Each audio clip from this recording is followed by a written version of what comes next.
my father passed away.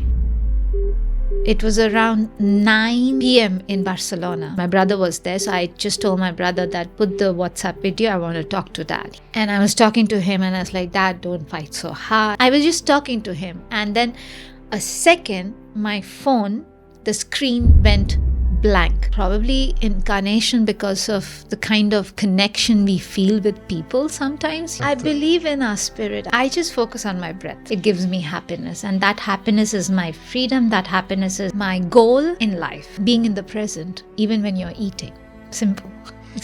Like yoga is a bridge between your dharma and the universal dharma. Namaste means from heart to heart. We recognize the inner self in the other. Path of the asana practice, you have to pass through so much because you don't do that if you don't purify your life.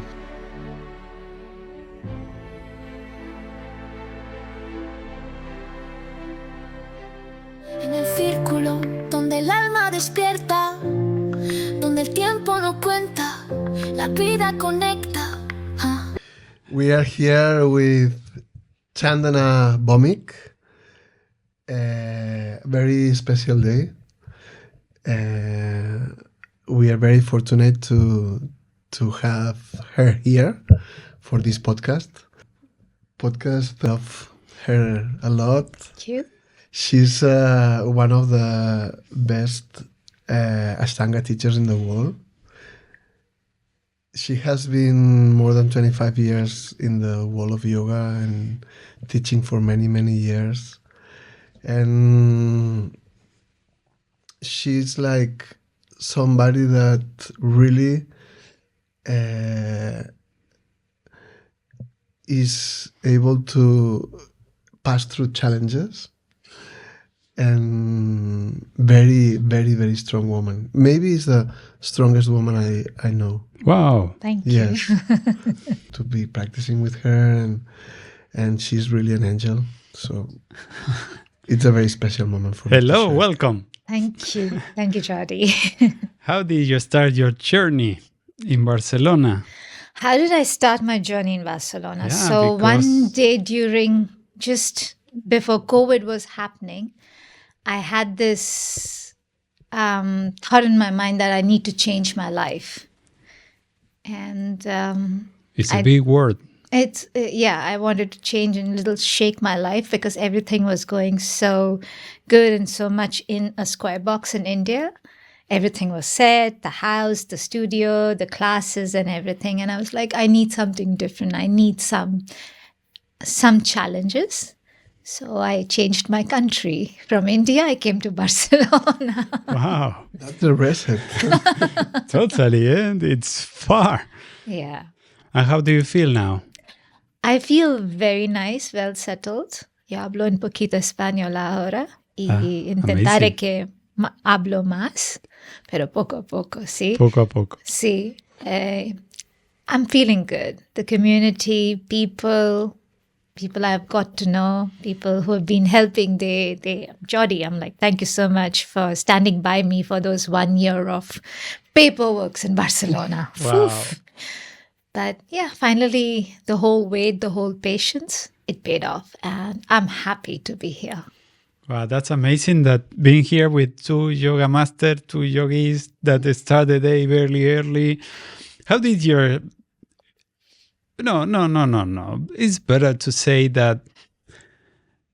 How do you feel yourself arriving to the day that one day you discover yoga in your life?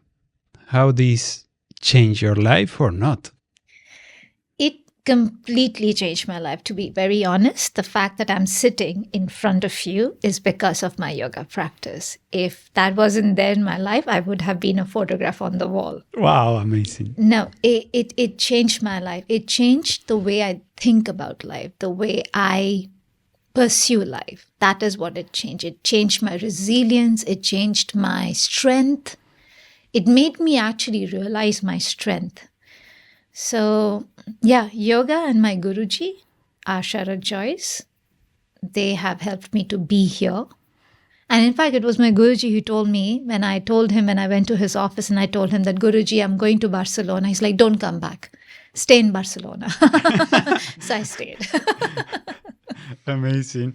In your practice are different than the practice that, how do you say, Occidental yoga is, because you are coming from Indian yoga, right? So is different than what you see when you arrive here in Europe, or is the same? See, yoga is from India, right? So the base, the crux is the same. Now, how a teacher perceives it and how the teacher teaches it, it changes because it's very individual. Yes, there is a bit of a westernization, but there's a westernization and dilution in everything. Like that's what happens in the whole world. We can't save yoga from that. But no, it's the same. It's the same what is in India, because everybody is going to India and learning it from an Indian teacher, from an Indian guru, and then teaching all around the world.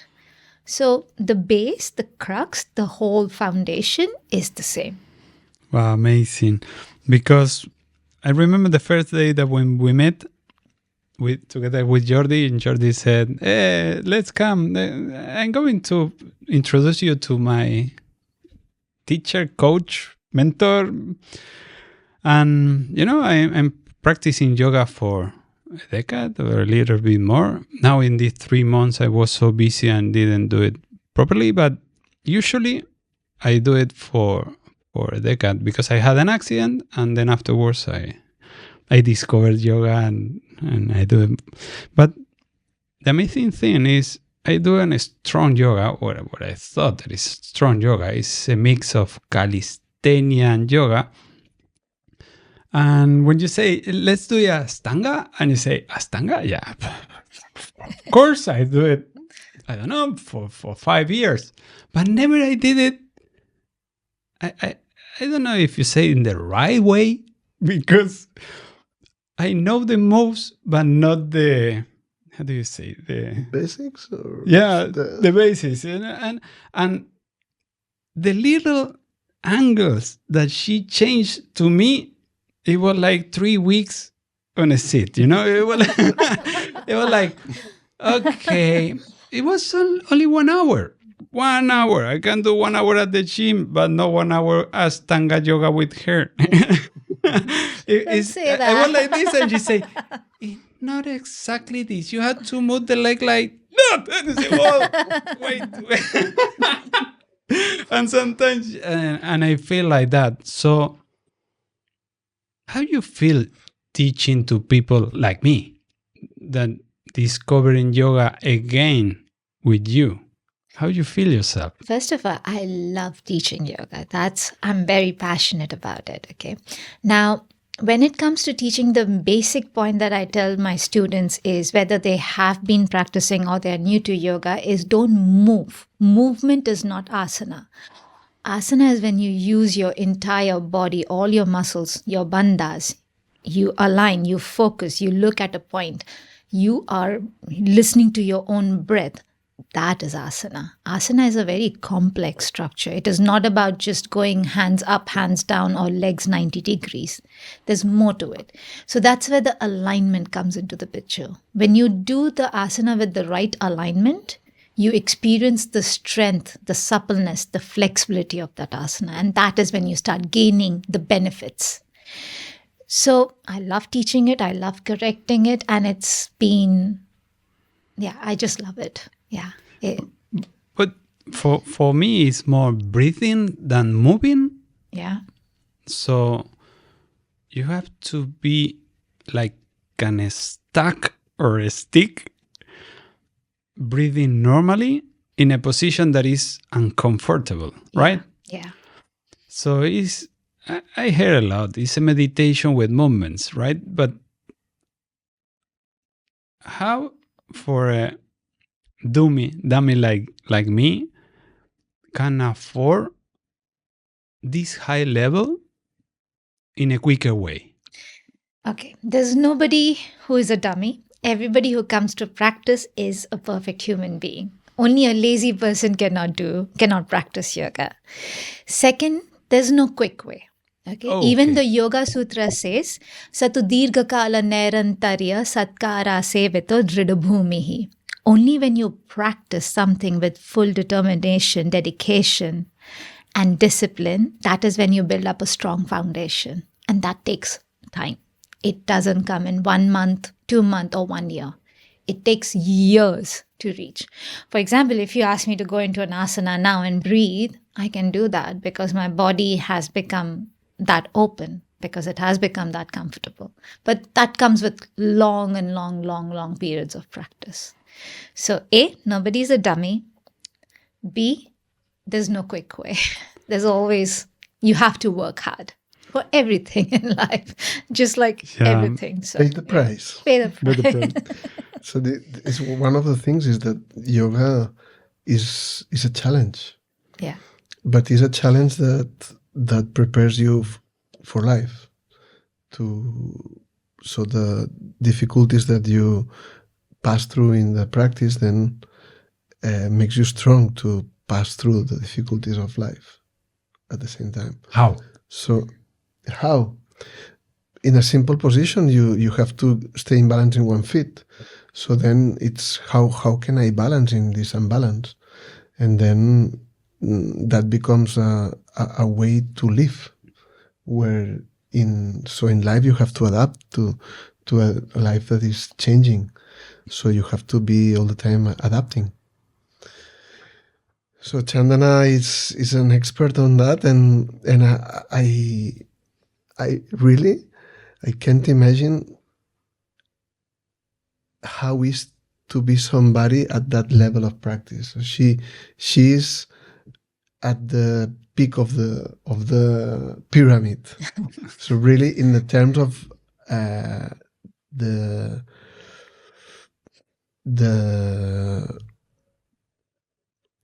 path of the asana practice, there is few people that it's in the world like in her level, and you have to pass through so much because you don't do that if you don't purify your life. It is very related. The life, the body, spiritual things are not just spiritual. It's like a mix of emotions, body, energy, mindset, spiritual. So I'm always it's the question about spiritual and material. You know, this body, mind, energy always are this confusion. For example, when I start teaching people about mindset, they start feeling that the body is not the part that they have to take care about. And it's strange because everything is related. Yeah. So the people that start thinking that being spiritual is not being body healthy. No, yoga is union, right? Exactly. Yoga, huge. So it's a mind-body coordination. So if you're not clean in your body, it affects the mind. If you're not clean in your mind, it affects the body. It's interrelated. It's interconnected. Perfect so answer. it has to go hand in hand. If you eat rubbish, you will feel rubbish. If you think rubbish, you will feel rubbish. It's the same thing. It's how it is. It's interconnected. So it has to go like it's a track of a train. The train runs on 2 tracks. So body and mind, yoga, your practice, spirituality, yoga, whatever it is, runs on those 2 tracks. So you have to keep it clean, both of them. So, yeah. How yoga transform your body? Physically, from 78 kilos to what I am now. That's the biggest transformation. So in 2000, when I started with my college, there was no sports. And then I got introduced to rubbish food, junk food, pizzas and burgers. And in 6 months, I was nice, round 78 kilos to what I am now. And for me, I eat for my practice. Literally, I'm human. Okay, I have the biggest sweet tooth. I am a Bengali the national sweets of India is from our culture. So I have a sweet tooth, but I don't indulge the way I used to. And I don't think it's a sacrifice. I think it's a choice I made because I see the results. I see the freedom that I have the way I am as of now with my body and with my health and with my mind. So it made me very disciplined, and it made me see the benefit of staying disciplined and staying determined on my track. For me, even though I will go to a party, and if somebody's eating in the night, I am okay with it if I'm not eating. I'll be like, oh no, let me just have. No, I won't do that because next day morning I have to practice. So I'll be like, no, it's okay. But then there are days when the next day it's a holiday, I will eat with them because I'm human too. I need to have my own social interactions too. I'm not a hermit. I'm not living alone. So there's a balance. I have learned how to balance my life. So yeah. There's a thing with the discipline that sometimes you are disciplined when you want to be okay, but then when you get okay, then you lose your discipline and then you go bad way. So and then you start again, and then so the difficulty is to be disciplined always, and then maybe an exception, but then you keep on growing, right? Yeah. That's yeah. How did you do that?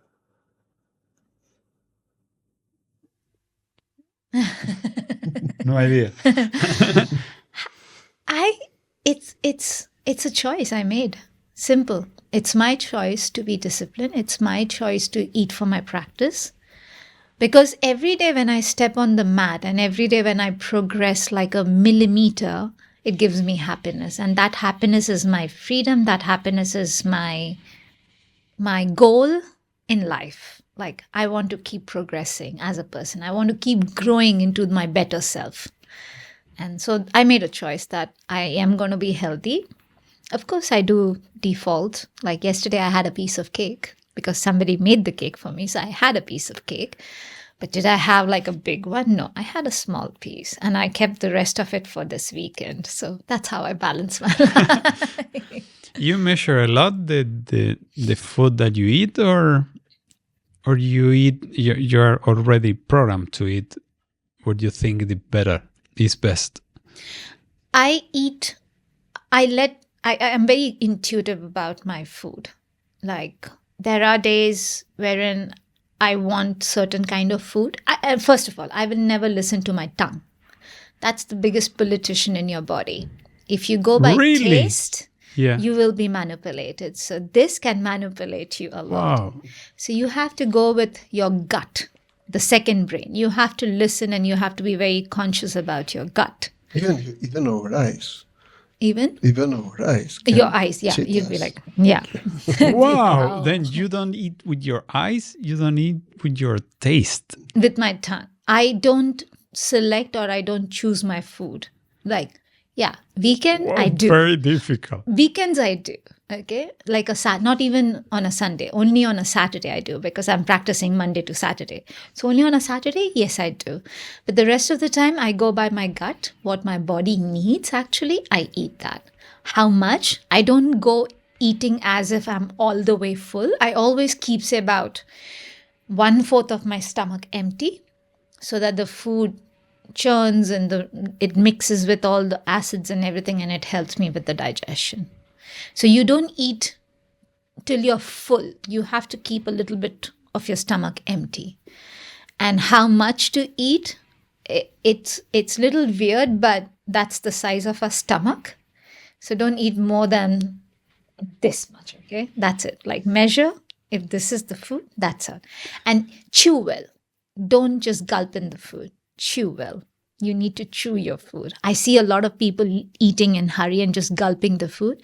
That's not the right way to eat. Then you're just swallowing air and you're just gulping the food, which is not good for you. So you eat in the present. I eat it. I am very conscious when I'm eating. There's no TV, there's no phone, nothing. There's conversation happening with my partner, yes. And I'm more focused on the food. One thing I really miss in Spain, in Barcelona, or out of India is eating with my hands. Because in India, we eat with our hands. So it's so consciously focused right from you touch, the texture, the feel, the temperature of the food, You start your digestion the moment you touch your food. Interesting. Which is not there here. So sometimes when I get a little I miss home, I just I'm going to eat with my hands today. So I eat with my hands. Yeah. How we see the food as a celebration, as a blessing, as a blessing. We enjoy eating, right? Yeah. It's a difference. It's a different feeling when you are connected with your food. If you give a plate of food to somebody and he or she is watching something on the screen, and if he or she is eating, that person will never be satiated. But when you remove all the distraction and when you're just focused on your plate, on what you're eating and how you're eating, you feel more satiated, you feel more happy, you absorb the nutrients well, and that's when it helps your body. So yeah, being in the present, even when you're eating. Simple. So that's very important. So you're thinking about the energy of the things in all the time, or it's just be in the present? Be in the present. Be in the present. Be in the present. Wow, amazing. I have a friend that actually we have a podcast with her, Tatiana Leiva. Yeah. She is really very conscious with the food, and she takes 30 times she wow chew the food. Yes. Yeah. And really she says I'm doing the digestion most here in my mouth. Yeah. Exactly. Change the But how you did this change from not how you did the agreement with your body? Because the food, the brain, the tongue is everything. How you made this agreement to say, okay, you will not be the boss. It wasn't an agreement. As I told, it was a choice. I wanted to be healthy. I wanted to fly in my practice. I wanted to do all the hands. When I started with yoga and when I was progressing, the first thing I heard a lot of people say, and it's a general thing in India, as you get older, slow down a bit. I haven't slowed down. I am 43 today. I haven't slowed down. I am much better than what I was in my 20s than what I am now. It's because I took care of myself. And that agreement, I think that was my agreement. I want to be better than what I was yesterday. That's my choice, and that's the agreement I have with my body. Let's be better every day. Let's not go back. That's absolutely mind blowing, because it's deciding to be responsible of your life, that you dominate your life. You don't let that the industry of food dominates it, or you don't let that your family dominates it. So when you go supermarket, everything is done because you want this, you want that, you want. So when you decide to be healthy inside you and take the decision to have the control, then everything changes. Everything changes, yeah. It's a choice. As I said, you make the choice and you stick by that choice. So that's it. And when you say that this is the choice and I want to be better, it doesn't feel like a sacrifice. As I said, it's my freedom. I feel blessed every day that I can do this, So yeah. You say many times about freedom and choice. Yeah. The people sometimes said that they are not choosing anything. They're not choosing their life. They're not choosing what they eat. They're not choosing the house. They're not choosing. It's not true. You're choosing all the time. You're choosing to say not choosing. Exactly. Yeah. Yeah. You're choosing because you said very clear. It's a choice. I ask, how do you make this discipline works? It's a choice. It's a how choice. do you decide I'm not going to eat this? It's a choice. Yeah. How you decide to start the day? It's a choice. No, amazing. So, what you want to say something? Yes, it's very important how you choose to see yourself. Yeah. How you choose to see others. How you choose to treat others. Yeah. How you choose. There's so many things about Exactly deciding who you are. Yeah, exactly. How do you want to live? So let's talk a little bit about the spiritual way of yoga. And when I started doing yoga, I didn't start it because the spiritual way or because there is a whatever. I'm starting because I need my body movements and so forth. And I think that 90% of the population start for this and then discover meditation, then discover more things. So how is for you the spiritual way of yoga in the difference of the body and movements?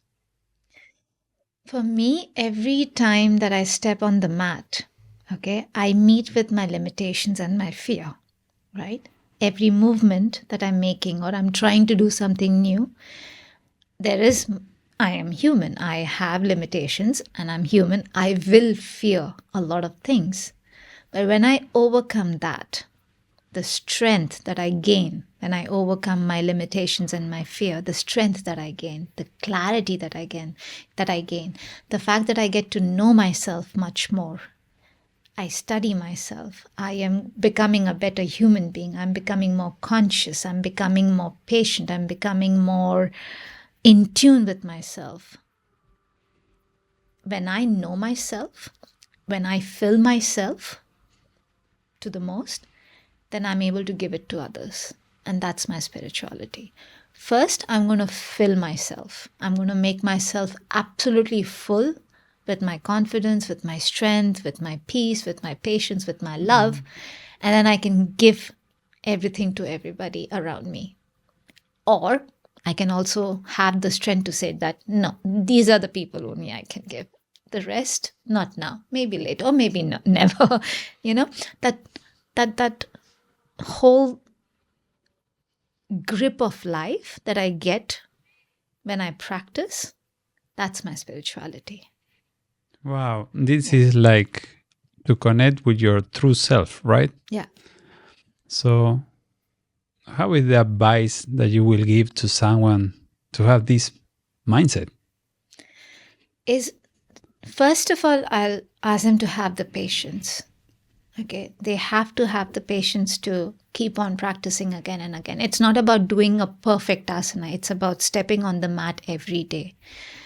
Okay, first of all, that discipline. Okay, every day step on the mat.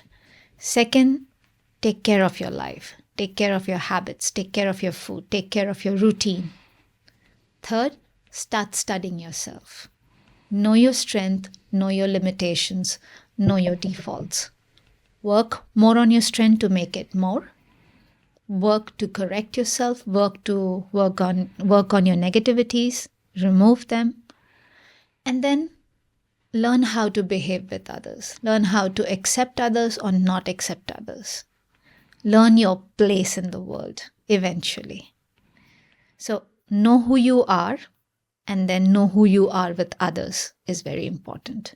Half of the time, problem comes when people don't know themselves and they don't know how to behave with others. And then all the disconnection with self or with family or friends happen, and then people are left alone. And, most of the time people are having problems now. So first, know yourself, know your self-worth, work on it, and then know where you stand with others. That's very important. One of the fundamentals of life is how do you work the challenges of life? And she's an example that hungry determination to afford and win in the challenges. And how important is the faith?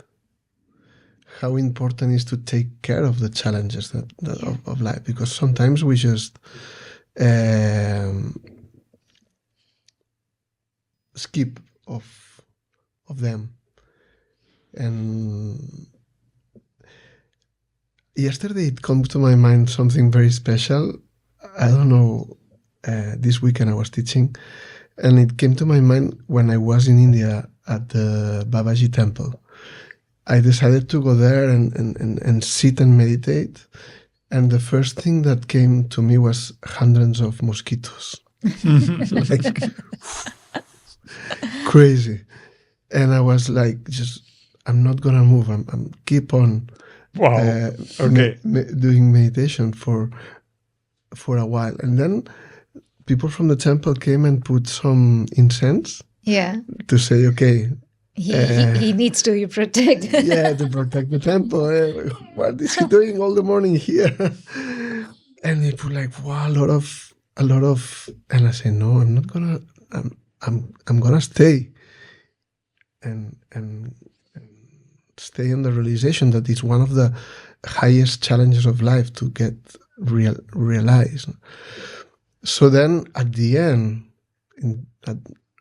even the afternoon late, it came a glass of milk, just take from the cow.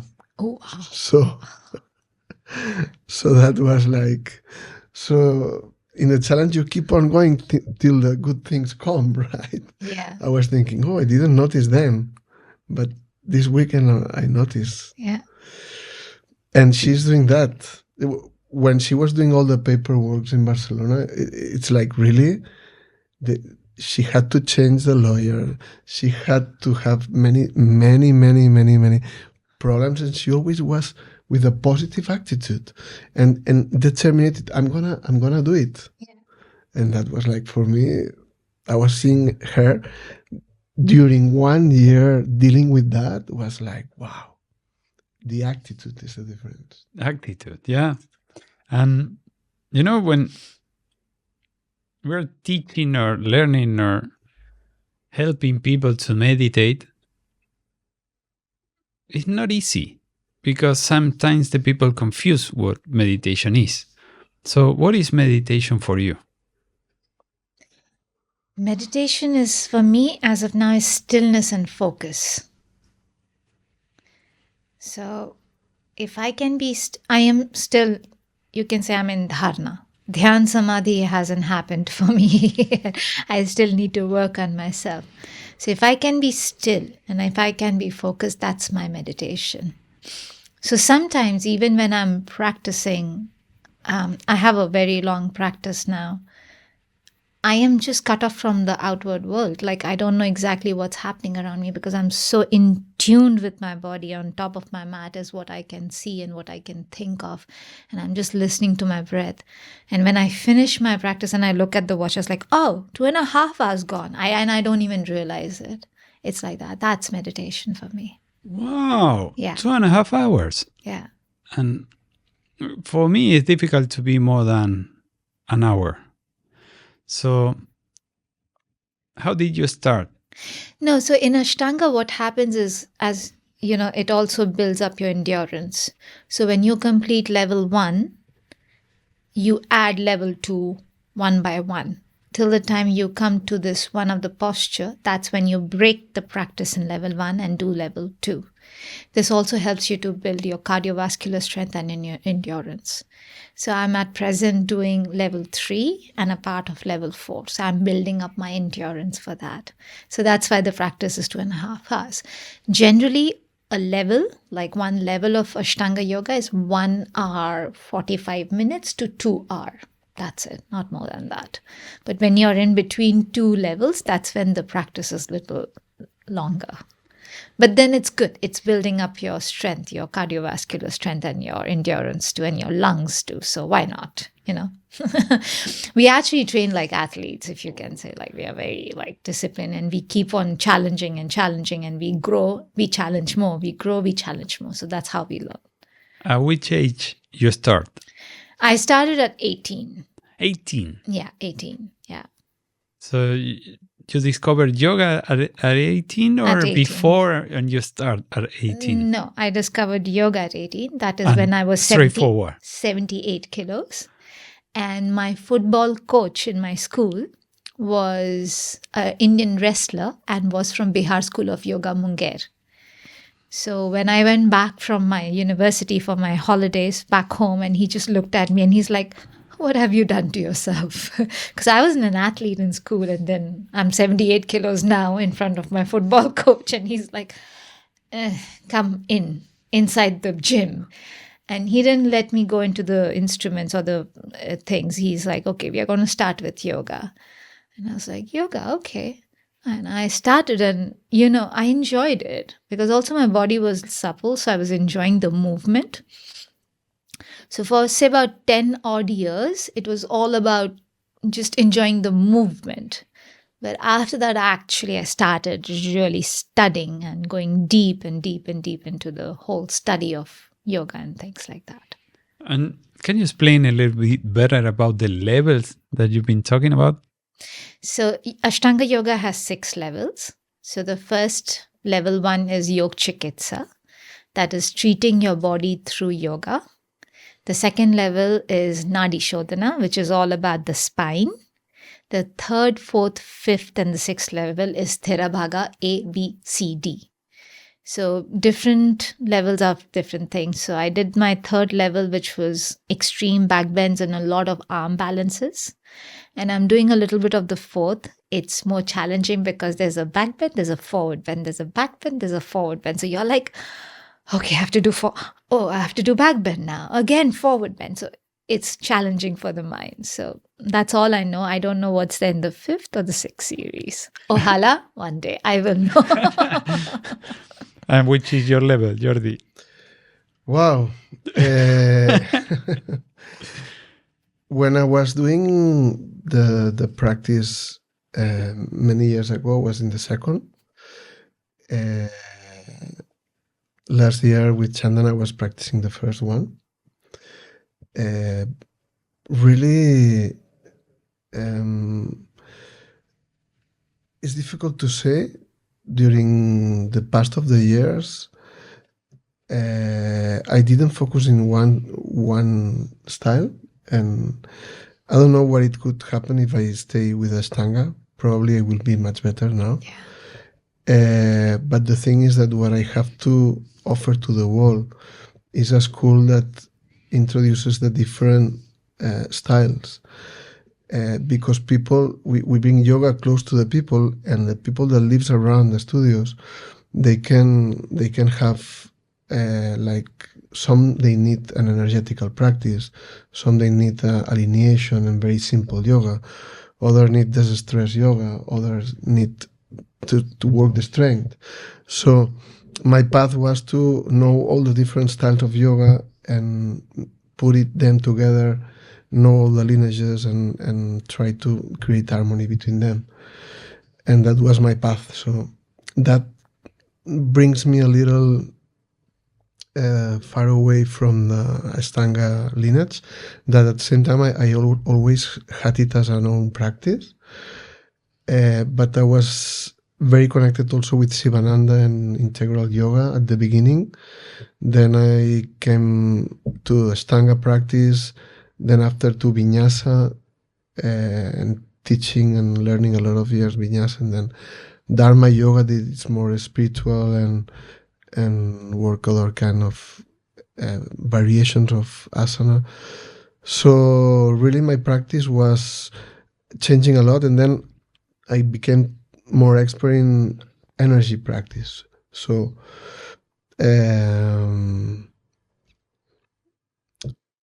how do you say about level? Which level is that? No, but amazing. But you're talking about that each yoga has their own level. And I was thinking that if you start doing whatever the yoga that you're doing, you're growing the level of whatever the yoga that you're practicing. One of the things of styles of yoga is that if you do, so there is a yoga, everything is yoga. But every style brings some accent that helps people to develop some capacities. But at the same time, so you can start with the basic yoga and then you develop to more agility or more strength. I get it. So each type of yoga has its own goals. Yes, and you can learn from different abilities from the different kind of yoga. And also at different period of life, you can need one yoga or another. Sometimes you need stress less, so you do yin yoga or restorative or healing therapy yoga. But at the same time, the levels of yoga can change at the age, because when you are old, you need another thing. But at the same time, when you pick different styles of yoga, then you don't go deeper.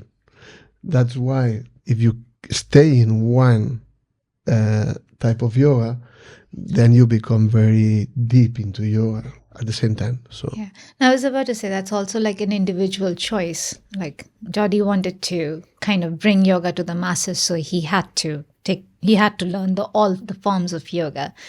And I had the choice of like going into one form and going deeper into that. So it's again, as a teacher, it's an individual choice of Jody. It's an individual choice that I have. So it depends on, again, individual, like, yeah. Personal purpose. Yeah. Of course. Yeah, but I thought that it was almost all the same, with varieties, but it was but not. You're saying that different goals. And Ashtanga is more strength, right? And Hatha is breathing, or usually yeah, Hatha is the mothership. Okay, it's the mothership. So Hatha yoga, maybe there are 72,000 asanas. As many nadis you have in your body, that many asanas are there. Now there are different schools of yoga. They have taken the asanas from Hatha Yoga, the Hatha Yoga Pratapika, and then they have formed their own system. So Ashtanga is one of the system. Vinyasa is one of the system. Yin is one of the system. Shivananda is one of the system. Dharma is one of the system. So Hatha is your mothership, and then you have the different schools of yoga.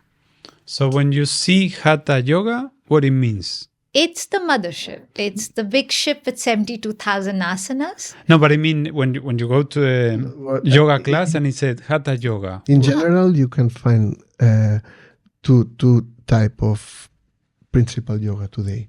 One is Hatha Yoga, that is more traditional and more calm. And then you have Vinyasa, that is more dynamic, more movement. And then in between, you have Hatha Vinyasa. And then you have many styles that goes more into the slow part, like Iyengar, restorative, yin yoga, therapeutic, yoga nidra. And then at the movement part, in the middle you have some like Jivamukti, Dharma. They are a mix of both. So they are traditional, but at the same time moving. So half of the class is very move and the other is more relaxed. And then in this part you have like going to Ashtanga, Rocket, Power, Vinyasa Yoga, Power Vinyasa, all this kind of... Okay. Because, when you're in Occidental way, you're seeing labels and you don't figure out what it means. And also the positions, you start learning the names, but you don't know what the name is, Actually, we are changing to some easy names for the people, like energetical yoga or... Exactly. Because you say, for example, in my early days, I saw Hatha Yoga. I said, okay, it's the same. And I saw 45 minutes of meditation and 2 movements. And it was like, okay, this is not what I expected. So every asana is like an interpretation of something in the nature or one of the saints, or something related to it's inspired through nature, an animal or a rock or something, or the river or something, or the mountain or something, or a saint. And when you hold the posture, you go into the meditative. Like there are saints who have held their postures and have gone into meditation. And that's how Shiva came, or Vishnu came and Brahma came and gave them the boon and things like that. So that holding of the posture, that whole method is Hatha Yoga. Ha-ta is the sun and the moon. Okay. When you connect, like we have that part, the energy, the yin and yang, when that flows, when that is connected, all the asanas, it helps you to do that. It helps you to build up that energy. So, yeah. Nice. Then you said, when you stop moving, you're starting meditating. Yeah. You change the position, come back to the meditation. No, it depends. Like, for example, it depends. Like, as I said, I am in dharna. I have not gone into dhyan and samadhi yet, and I hopefully don't want to go into samadhi. I want to have a human life, not a hermit life. For me, movement, because of my school, my method that I have been learning, for me, movement has been meditation. Because Ashtanga is a very dynamic practice. Something like yin yoga is more, is also movement, but much more slower, right? Correct me if I'm wrong. And to dharma is more of holding the posture for much longer than 5 breaths in dharma yoga. Is it so? It's a part that it's more dynamic, and then another part that floor it's more sustained. Yeah. And then Ashtanga Yoga is more of a restorative practice. So a lot of people find their patience build up with Ashtanga Yoga because they have to align. They have to go 90 degrees over there and 90 degrees and 45 degrees. That builds up patience, and that can also be a form of meditation. The more calmer you get, the more meditative and relaxed you get. Even when you are just sitting and doing nothing and you're listening to your own breath, that's meditation too. When you disconnect from everything around the world and just listen to your own breath, that's meditation too. So it depends on school to school. As he explained, there are various types of yoga now. And just move should be the criteria. Move, do yoga, connect with yourself. Whichever way school you choose that, but go deeper into that and study for life. Don't say, I just practice for 1 year and that's fine. No, you have to practice for all your life. That should be your goal. Yeah, and sometimes you have to keep going till you find your teacher. Yeah. Because sometimes you go to one school because it's next to your house, and of course, and then you have what there's there. And you but never then you improve. Keep going, and you have to find the way or the style that makes you improve and that it's appropriate to your human being in this life. At the same time, there's another thing that I want to ask Chandana. It's how important is to have a master and the relation between master and disciple. Yeah. There's one thing that I have seen in India vis-a-vis to the West is how we treat our teachers in India. It's very different. Even how I treat and how I respect my teachers from my school and my university to my Guruji, the one who taught me yoga, it's very different. In India, we respect them. We consider them as our guiding light. We touch their feet and take their blessings. In India, the form of taking a blessing from an elder is to touch their feet and they bless you. And that's exactly how we do it with our teachers, because that's how we put them at par with our parents, actually. Wow. Yeah, we put them at par with our parents. So the whole meaning and the whole perspective of the word guru is very different in India to what it is in the West. Yeah, some people know it, but most of the time I don't see that. Specifically in schools and colleges, I don't see that. The kind of respect. I'm still in touch with my English teacher. She corrects my grammatical mistakes too.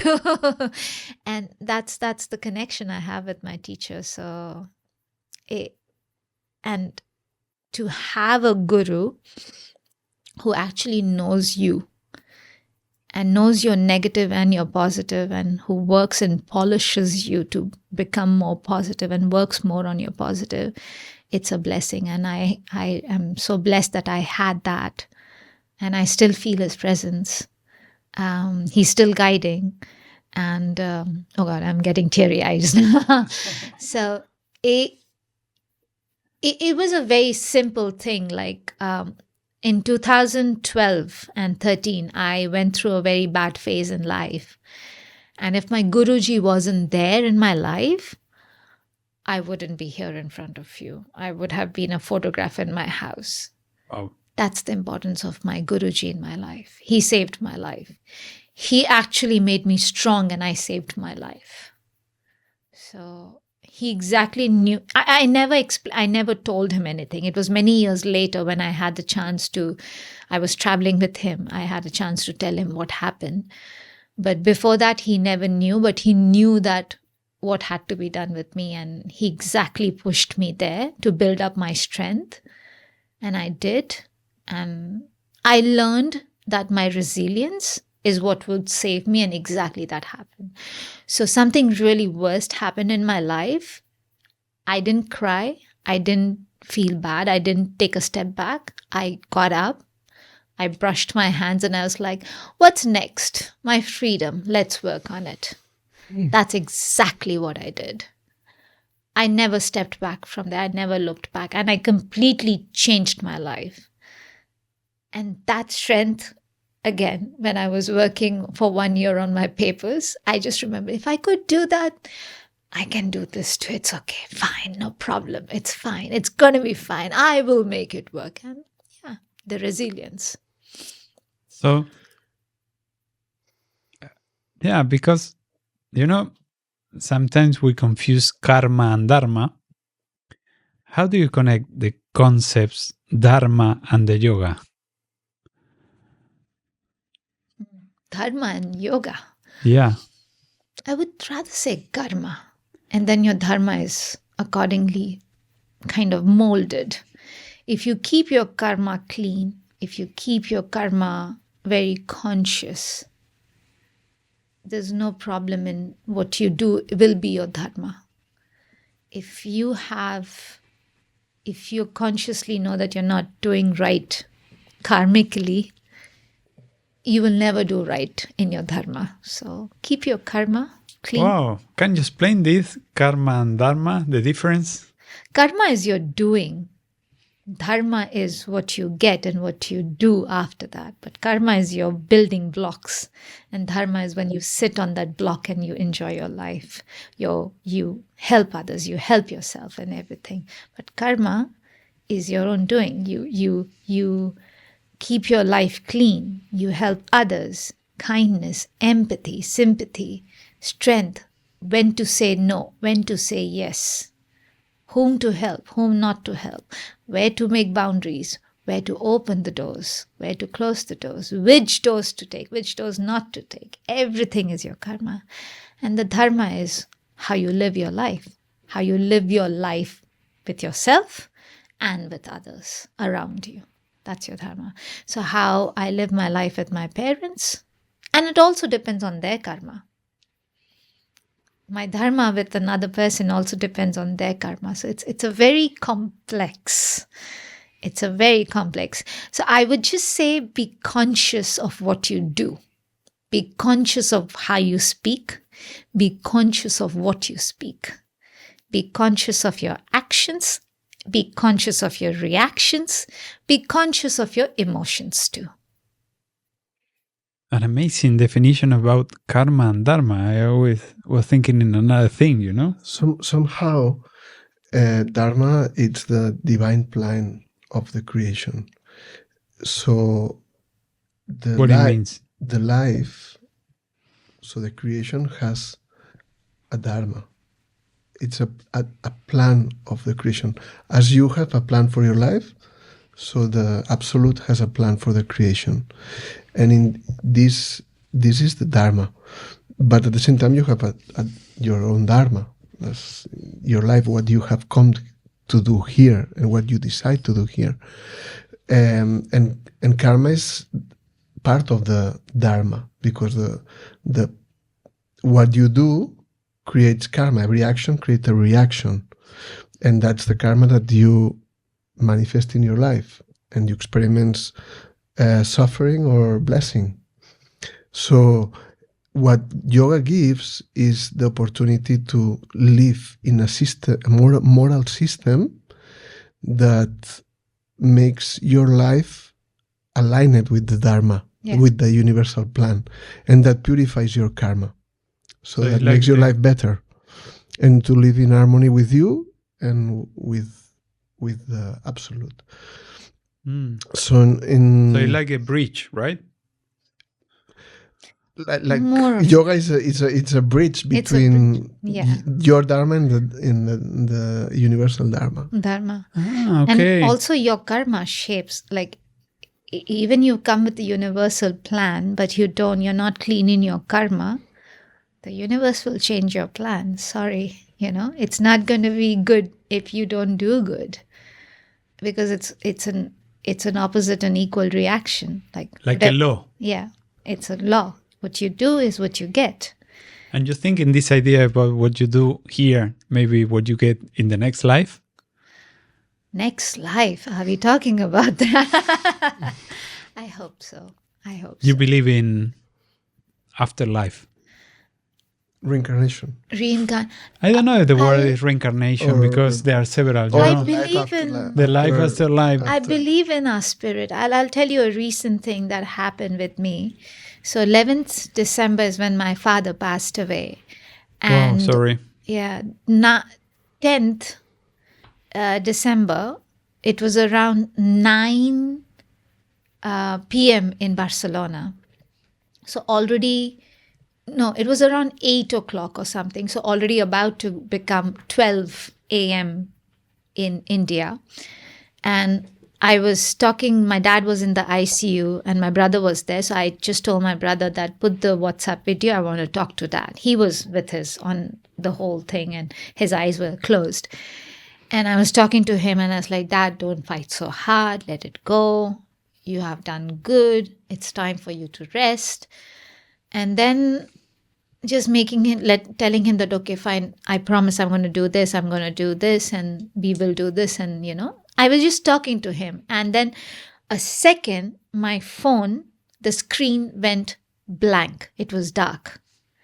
And the moment the screen came back, my brother's like, the heart line is flat. So I exactly knew the time and the second when my dad passed away.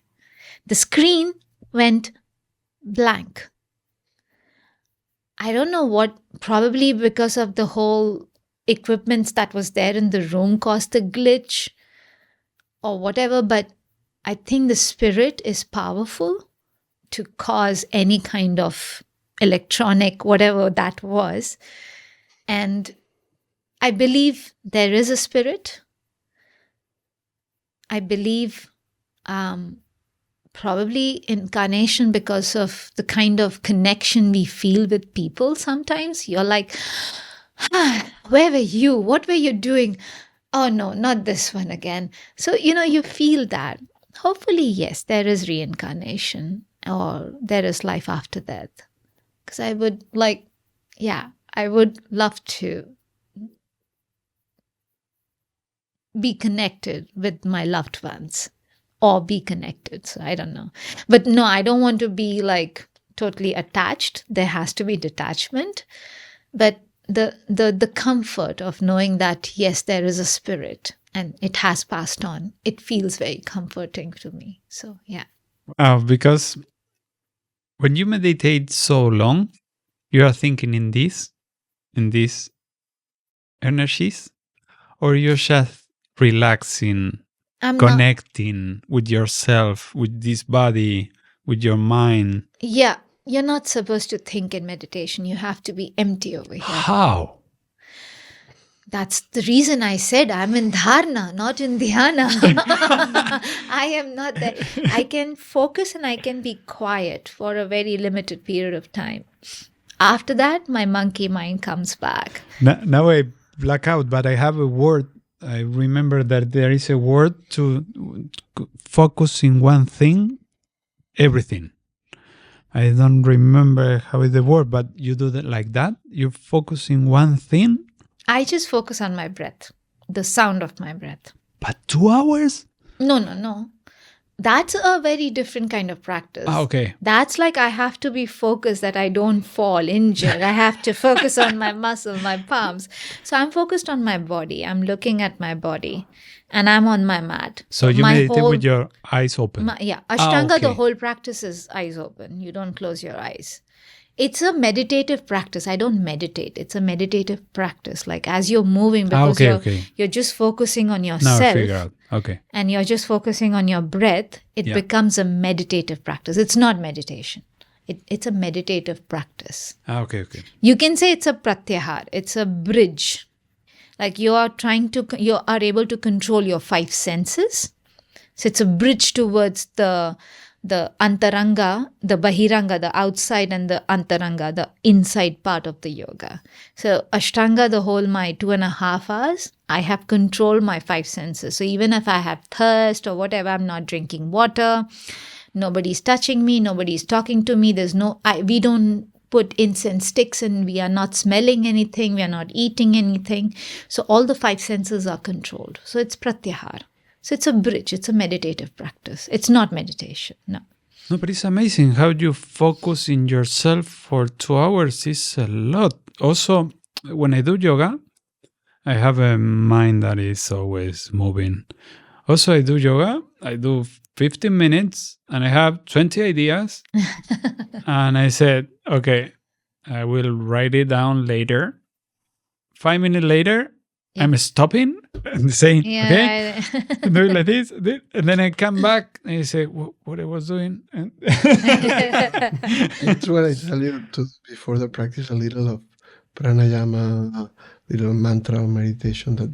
Then you start the asana with full concentration.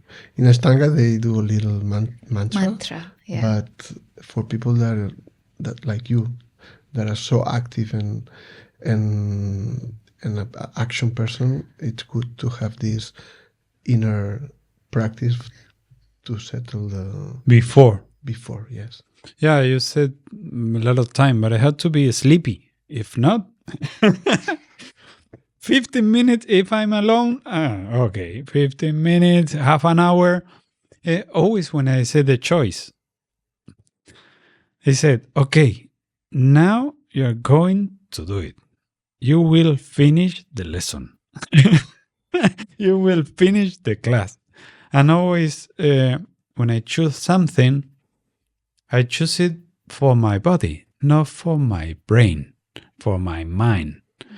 When you choose your practice, is for your body or is for your mind? It's for both. Don't you think when you're working on your body, you're also working on your mind? Interesting answer. Yeah, because you're meeting with your limitations. You're thinking, okay, I have to exhale over here. Oh, I have to do this now. So it's yoga is a mind-body coordination. So when you're doing an asana practice, physically, you're working mentally too. I always tell my students, the biggest muscle you're flexing is here. It's the biggest muscle that you're flexing and the hardest one. And even Pattabhi Jois used to say, my body is not lazy, mind is lazy. It's exactly like that. Yeah. And also, if you don't control or figure out what you eat, you will not move properly. You will not meditate moving. You will not. So this holistic way of living is all around yoga.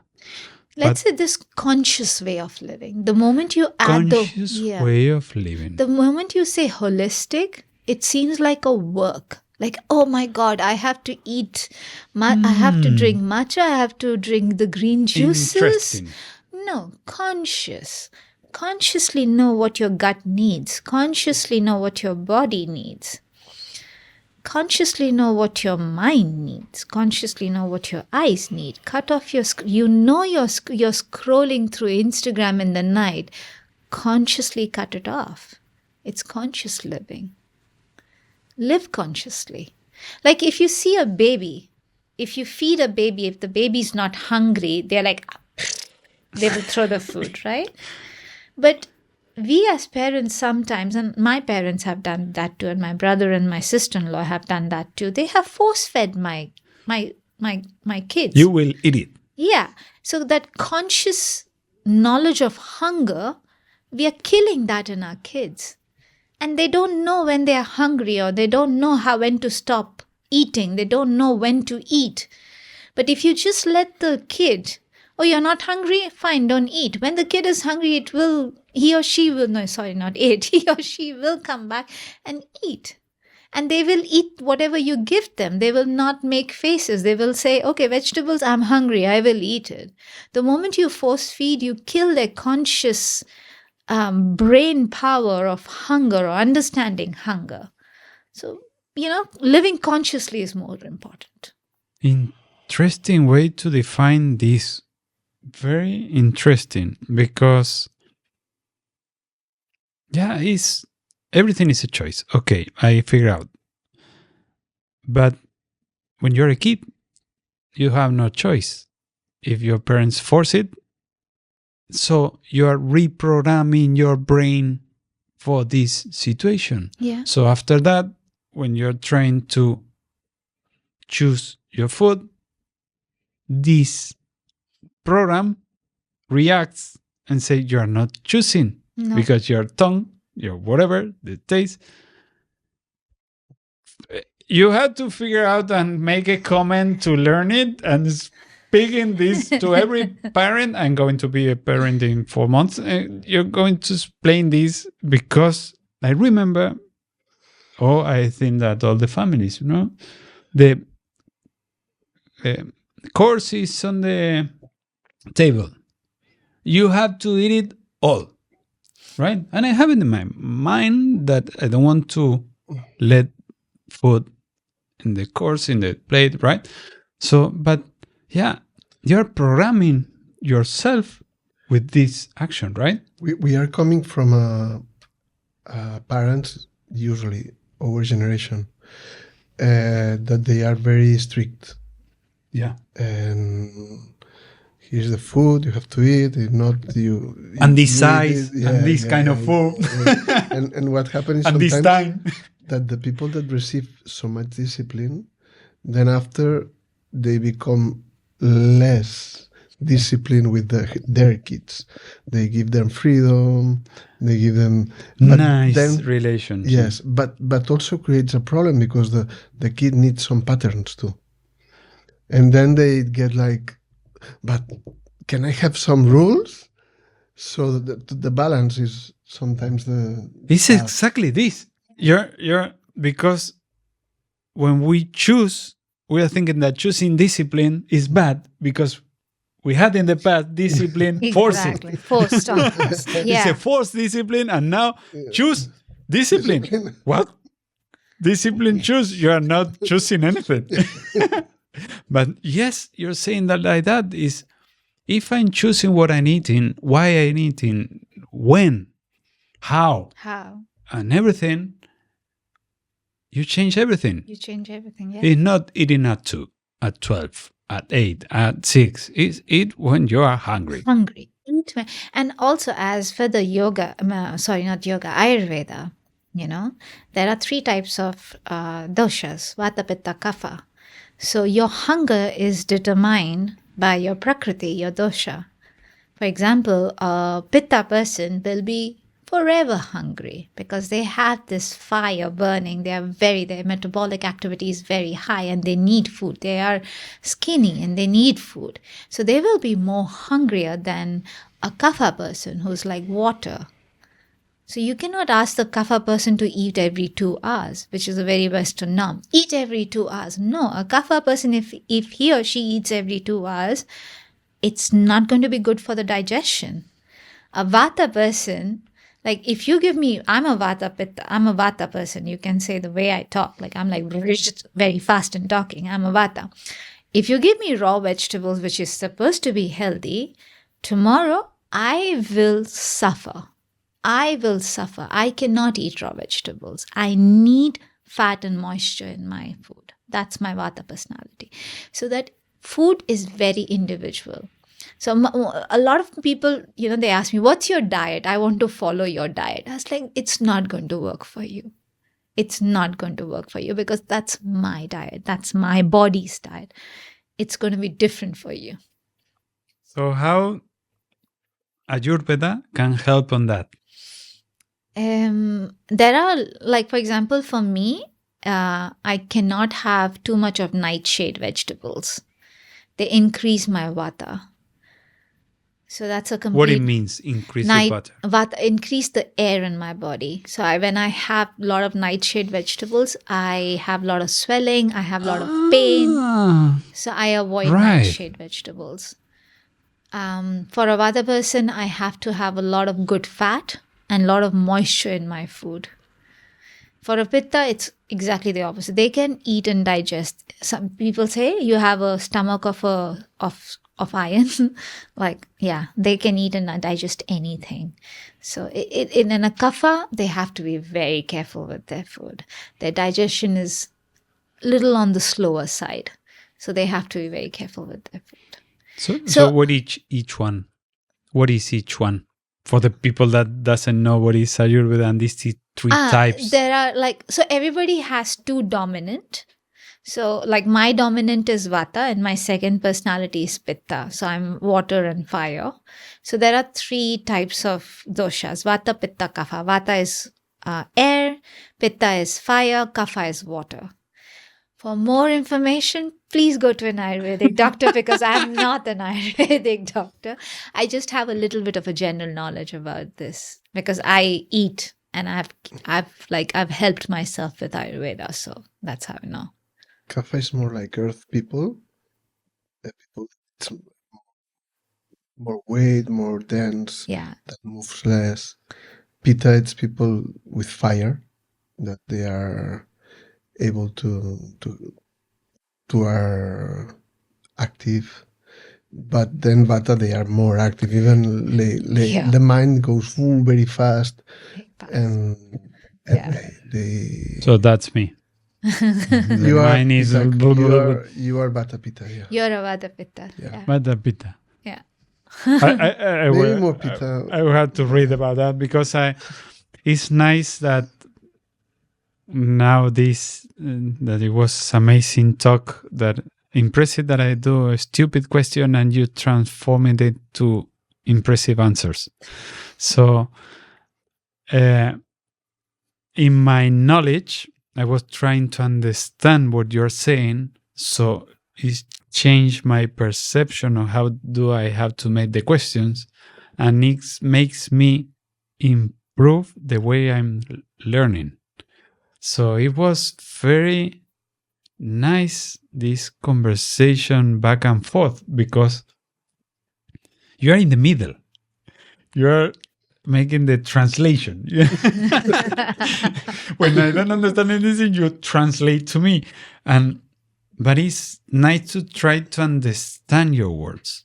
And it was the same trying to understand your teaching yoga in the first time, because when I do it in the Occidental way. I'm not saying Occidental is bad no, it's just not too straight, not too, how do you say, strict. It's like, okay, it's okay. Is the position, it's okay. But for you, it's not okay. This is 2 degrees bad. No? And it's like, and this 2 degrees is a lot. And you say, I'm moving 1 millimeter more than yesterday. So this 1% of improvement every day. And this is constant for the last 25 years. Yeah. So, and you're saying that you are learning all the time. And the people want to start yoga after 2, 3 lessons, 3, 4, they say, okay, it's enough, or I can do everything. Imagine that if you start from Barcelona to go to Bombay, and you get a little correction, you may earn at Australia. Yeah. So every day, a little improve can become a huge improvement at your life. Exactly. So, no, it was amazing, this way of thinking, how you connect life, meaning, how you connect yoga and mindset. It's very nice for me. I hope that it's very nice for you, because in the early beginning I was trying to understand, behave with me. There is a very interesting thing that happened with yoga. It's that you develop vibhutis. Vibhutis is? Powers. Many kind of powers. She has been with a great master. Yeah. I remember I was with him in a training like in 2000, around 2000 in Cenitas, and he was very young, and I was very impressed about him. Even he was very young, I was like, this guy, it's very special. He doesn't speak that much. He was very... And she experienced some of his powers, like extremely intuition. Can you talk about? Yeah, his intuition is memory. So the school in Mysore, there are, say, about 450 students in a month from all around the world. And the ones who've been coming for all these years, like, 14, 15, 20, 25 years, Guruji knows everybody's practice, where they are. And we are in thousands. The number is in thousands. He knows. He will be in the back room and you'll be in the first row, and he'll be like, Chandana, wait for me. He exactly knows where I'm in my practice, and the fact that he has to give me a new asana, or the fact that he has to make me do the same asana again because I need to learn more. He had that power. He stopped me in this one asana for 3 years. It's Karandva asana. He stopped me for 3 years. For 3 years, everybody would move ahead and I would be in that asana doing it again and again and again. Maximum, I would do it for 3 or 5 times and that's it. There was this one lead class. He made me do it for the entire lead. So almost I was doing it for around, say, about 20-30 minutes continuously. That means I was coming back down in for my Padmasana and landing with my knees over here. At the end of the lead class, my arms were purple in color and swollen. But he's like, don't stop, keep doing it, keep doing it, like that day, I actually broke down. Like I had tears in my eyes. Next day, I got that asana. So after 3 years, after he broke me, I got that asana. He comes to me and he's like, whatever is left in the second series. So his intuitive nature, his entire knowledge of knowing a person thick and through. He just knows you. When you go in, you cannot hide anything. You cannot. He had that ability. And he had like eyes all over. Like he's like, don't cheat. And he's like, how did you see it? He knew it. That intuitive nature of not only as a teacher, but also protecting his students. He always called us his kids. He would always refer us. I have thousands of adult kids. And he was very protective of us, taking care of us. When he had to let us fall, he would let us fall. When he had to protect us, he would protect us. So that nature of being a parent and being a guru and being our guiding light with that memory, wow, he was a special person. Chess master is limited to the board. He has all the positions of everything. But chess master is limited to the board. He has thousands and thousands and thousands all around the world. All the chess pieces all around the world, and he exactly knows everyone. Like this Chinese Go. You remember the Go with the pieces that they have thousands of movements. No, it was amazing talk. Very... How do you say? When you change the mindset, is transformative? Yeah. Transformative. Yeah. And we are using a lot, my partners use a lot the holistic word. I love how you said conscious. Yeah. Because it's holistic means work. Yeah. And conscious is a choice. It's a choice. I love that part. And when you are conscious, you are holistic. Like it's a byproduct of your being. You become holistic when you Of consciously live. Because you It's a have to take action of everything, or read everything, or listen everything, or the five sense to everything. Yeah. Amazing talk. Amazing talk. Amazing talk. Today we have been with Chandana, an amazing teacher. Thanks to you. We have learned about yoga styles. The life. We have talked about yoga in life, about challenges, about discipline, about choices, about consciousness, many things to be aware and be aware. That's the word. That's the word. Yeah. Be aware and remember to subscribe. Make a comment, like, share. If you like to learn more and share more, we are here to serve you. Thank you. Thank you a lot. Thank you so much. Namaste. Namaste. Namaste means from heart to heart.